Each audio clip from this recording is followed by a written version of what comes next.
பசுமை நிறைந்த ஒரு மந்திர உலகம். அந்த உலகத்தின் பெயர் காய்கறி நாடு.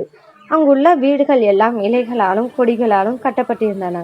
காற்றில் சுத்தமான வாசனையும் பறவைகளின் கீதமும் ஒலித்தது.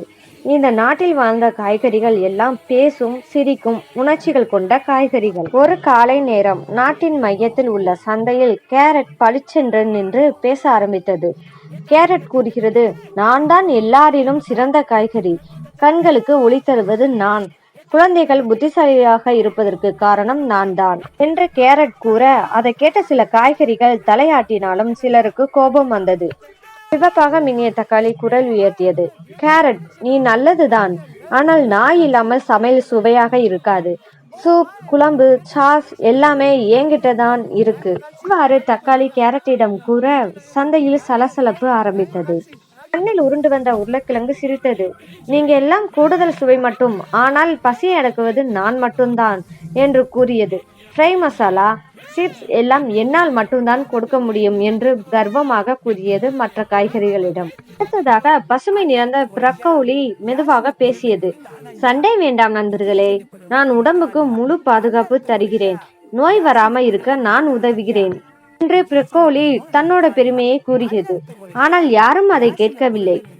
அப்போது திடீரென மிளகாய் குதித்தது. நான் இல்லாம சாப்பாடு சாப்பிட முடியுமா? காரமில்லா வாழ்க்கை சுவையில்லாத வாழ்க்கை என்று கூறியது மிளகாய். இப்போது காய்கறி நாடே சண்டை மேடையாக மாறியது.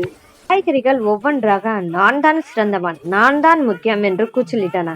சண்டையில் உள்ள பழங்கள் கூட பயந்துவிட்டன. பசலைக்கீரை கூட நடுங்கியது.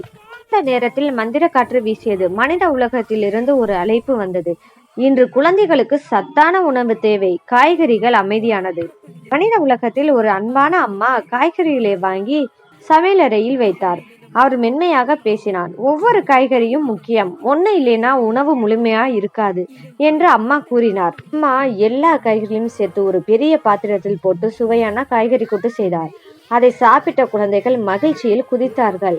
உடனே குழந்தைகள் அம்மாவிடம், அம்மா, எல்லா காய்கறியும் இருந்தால்தான் ரொம்ப நல்ல சுவை மற்றும் சத்தான உணவும் கூட என்று கூறினார்கள்.